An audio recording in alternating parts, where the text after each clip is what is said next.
హిందూ బంధువులకి జై శ్రీరామ్ అండి. మనం గత వీడియోలో పాముకి పాలు పోసిన భారత్ అనే వీడియో చేసామండి. ఆ వీడియోకి అనుసంధానంగా ఈ వీడియో చేస్తున్నాము. ముఖ్యంగా దీపు చంద్రదాస్ అనే హైందవ సోదరుడు మతోన్మాదుల ఉన్మాదానికి బలి అయ్యాడండి. ఆయన మరణం హైందవ సమాజానికి, మొత్తం ఈ ప్రపంచానికి చాలా తీవ్రంగా కలిచివేసిన పరిస్థితి. కాబట్టి ఆయన బలిదానం చాలా బాధాకరం. ఆయన మరణానికి నివాళులు అర్పిస్తూ మనం ఈ వీడియో చూస్తున్నాము. డియర్ ఫ్రెండ్స్, మన దేశానికి బంగ్లాదేశ్కి ఉన్న బార్డర్స్ తీసుకుందాం. ముఖ్యంగా ఆ దేశం ఈ విధంగా రెచ్చిపోవడానికి కారణం ఏమిటి? అది మనమే. ఎందుకంటే వాళ్ళని నెత్తిన పెట్టుకుని ఊరేగాం. అన్నీ మనమే సమకూర్చడం వల్ల ఈరోజు వాళ్ళు మన మీదే దాడి చేస్తున్నారు. మనం పాలు పోసిన పెంచిన పాము మనల్ని కాటేసికి వస్తుంది. వాడి కూరలు పీకాల వద్దా మీరు తెలియజేయండి. ఎందుకంటే ఖచ్చితంగా పీకాల్సిందే. వాడి కూరలు పీకి వానికి కావాల్సిన శాస్త్రం చేయాలా వద్దా? ఎలా చేయాలి? డియర్ ఫ్రెండ్స్, భారతదేశానికి బంగ్లాదేశ్కి బార్డర్ ఉంది. మన దేశానికి ఏ దేశంతో లేనంత పెద్ద బార్డరు బంగ్లాదేశ్తో ఉంది. అలాగే బంగ్లాదేశ్కి కూడా ఏ దేశంతో వాళ్ళకి బార్డర్ లేదు. ఒక భారతదేశంతోనే బార్డర్స్ ఉన్నాయి వాళ్ళకి. తర్వాత ఇప్పుడు తీసుకుంటే బంగ్లాదేశ్కి పైన సిక్కిం ఉంటుందండి. పైన నెత్తిన సిక్కిం ఉంటుంది. కింద హిందూ మహాసముద్రం, బే ఆఫ్ బెంగాల్ అంటారు కదా, హిందూ సముద్రం ఉంటుంది. లెఫ్ట్ సైడు పశ్చిమ బెంగాల్ ఉంటుంది. రైట్ సైడ్ ఈశాన్య రాష్ట్రాలు ఉంటాయి. ఇప్పుడు చెప్పండి, ల్యాండ్ లాక్గా ఉండేది మనమా? వాడు ఏమంటాడు? చికెన్ నెక్ని చూపిస్తూ వాడు నేను చికెన్ నెక్ బ్లాక్ చేస్తే ఈశాన్య రాష్ట్రాలు మొత్తం ల్యాండ్ లాక్ అయిపోతాయి, అది మేము మా దేశంలో కలుపుకుంటాము అని పిచ్చి వాగుతూ వాడు మ్యాప్ రిలీజ్ చేశాడు. ఆ మ్యాప్ రిలీజ్ చేసిన వాడు వెళ్ళిపోయాడు అనుకోండి, అది తర్వాత సంగతి. ఏంటి ఇప్పుడు ఈ విషయం తీసుకుంటే, వాడు ల్యాండ్ లాక్ అయ్యేది మనమా? వాడు ఎలా ల్యాండ్ లాక్ అవుతాడో చెప్తాం సింపుల్గా. ఇప్పుడు ఈ 4 వైపుల 3 వైపుల మనమే బార్డర్స్ ఉన్నాం.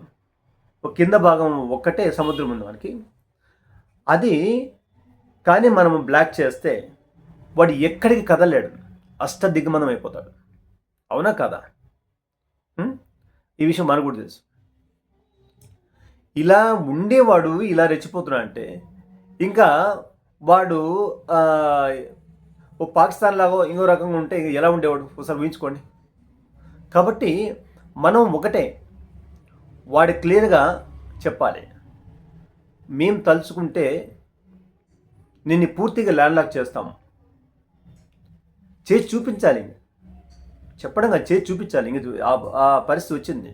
ఇప్పటిదాకా భరించాలి. ఇంకా ఎన్నో ఏళ్ళ నుంచి భరిస్తున్నాం. వాడు ఒక విషయం చేస్తా, మధ్యలో కొన్ని సంవత్సరాల క్రితం మన సైనికుల కళ్ళు పీకేశాడండి వాడు.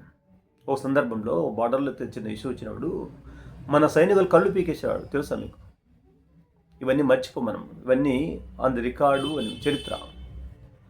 కాబట్టి వాడు మన దేశం మధ్యలో ఉన్నాడు సంగతి వాడు మర్చిపోయి ఇష్టం వచ్చిన రెచ్చిపోతున్నాడు. అమెరికా సపోర్ట్ తీసుకొని, పాకిస్తాన్ సపోర్ట్ తీసుకొని, టర్కీ సపోర్ట్ తీసుకొని రెచ్చిపోతున్నాడు. వానికి ఎలా సమాధానం చెప్పాలి? ఒకటి, వాడిని అష్టదిగ్బంధం చేయాలి. వాడితో మనకున్న డీల్స్ ఏవైతే ఉన్నాయో మొత్తం బ్యాన్ చేసేసాలి. కంప్లీట్ బ్యాన్ చేయాలి. అప్పుడు కానీ వాడు చెప్పమాటాడు. బ్యాన్ చేసేసి వాడికి ఏమవుతుంది? ఏమవుతుందో వాడు ఊహించుకోలేడు అసలు. వాడితో ఉన్న డీలింగ్స్ మొత్తాన్ని కంప్లీట్గా బ్యాన్ చేస్తే వాడు ఏమవుతుందో వాడు ఊహించుకోలేడు. ఏమవుతుందో వాడు ఊహించుకొని అర్థం చచ్చిపోతాడు. ఓకే, ఇది ఆచరణలోకి వస్తాయి. తర్వాత వాడికి సపోర్ట్ చేసే బ్యాచ్ ఉంటుంది. అమెరికా, పాకిస్తాన్, చైనా, టర్కీ, ఈ 4 దేశాలు మెయిన్ సపోర్ట్ చేస్తున్నాయి. అందులో చైనాని తీసుకుందాం. వాడు డైరెక్ట్ సపోర్ట్ చేయడు. వానికి ఉన్న కారణాలు వారికి ఉన్నాయి. వాడు డైరెక్ట్ సపోర్ట్ చేస్తే భారతదేశం ఎలా రియాక్ట్ అవుతుందో వానికి అర్థం క్లియర్గా తెలుసు. వానికి ఉన్న కారణాలు ఉన్నాయి కాబట్టి వాడు ఇండైరెక్ట్ సపోర్ట్ చేస్తాడు. సెకండ్, పాకిస్తాన్ ఇప్పటికే సపోర్ట్ చేసింది. వాడు చేసిన సపోర్ట్తోనే ఈ 70% వాడు చేసిన సపోర్ట్తోనే ఇవన్నీ చేస్తుంది. నెక్స్ట్ టర్కీ ఎక్కడో చాలా సుదూర దూరంలో ఉంటుంది కాబట్టి వాడు ఇప్పటికే వాడు డ్రోన్లు వాళ్ళకి ఇచ్చినట్టుగా తెలుస్తుంది, సప్లై చేసినట్టు తెలుస్తుంది. వాడు అంతకుమించి పెద్ద చేసేది ఉండదు. అమెరికా వాడు ఇంకా మూడో దేశం అమెరికా వాడు మనము వాడిని అష్టదిగ్బంధం చేసి కంప్లీట్గా వాడిని ల్యాండ్ లాక్ చేసి వాడిని కాలుబ్యాగ్ తీసుకొచ్చుకోవాలనుకుంటున్నాం కదా, ఆ పరిస్థితిలో వాడు సపోర్ట్ చేసే అవకాశం ఉంది. వాడు కానీ సపోర్ట్ చేసే అవకాశం ఉండి వాడు ఏమైనా ఛాన్స్ తీసుకున్నాను అనుకోండి, వాడు ఏదైనా హిందూ మహాసముద్రం సైడ్ నుంచి ఏదైనా వాడు సపోర్ట్ చేసి ట్రై చేస్తే ఖచ్చితంగా రష్యాని దింపుతాం. గతంలో పాకిస్తాన్కి మనకి ఉన్న ఒక ఇష్యూ వచ్చినప్పుడు పాకిస్తాన్కి అమెరికా వాడు సపోర్ట్ చేయడానికి ప్రయత్నం చేశాడు. రష్యా ఎంటర్ కావడంతో తోకముడిచాడు. సేమ్ స్ట్రాటజీ ఇక్కడ కూడా ఉపయోగపడుతుంది.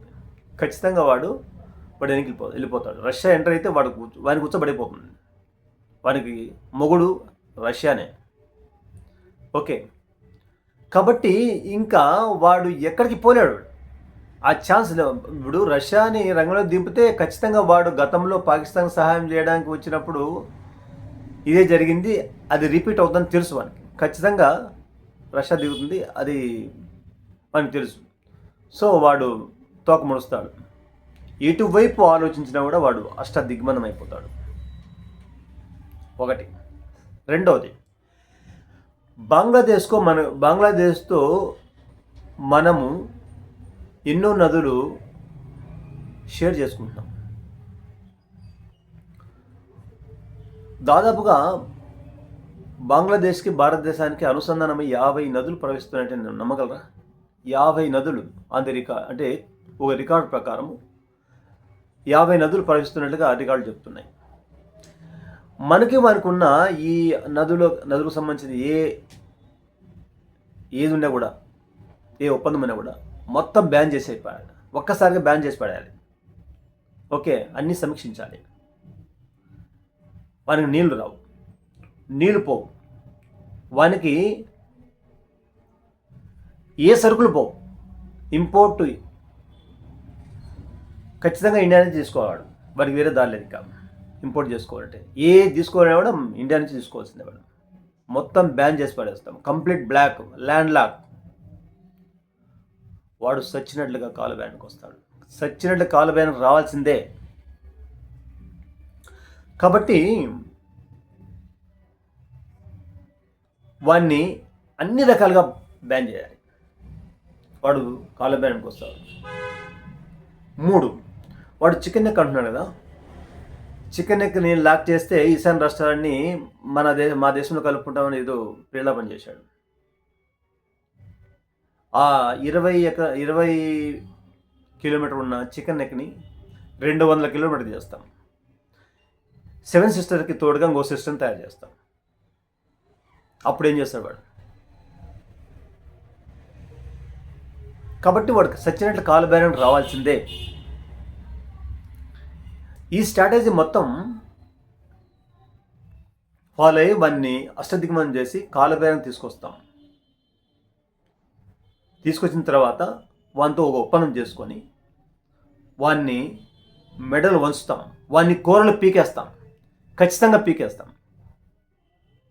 ఓకే, కాబట్టి వాడు ఏ విధంగా చూసినా వాడు మన చేతిలో ఉన్నాడు.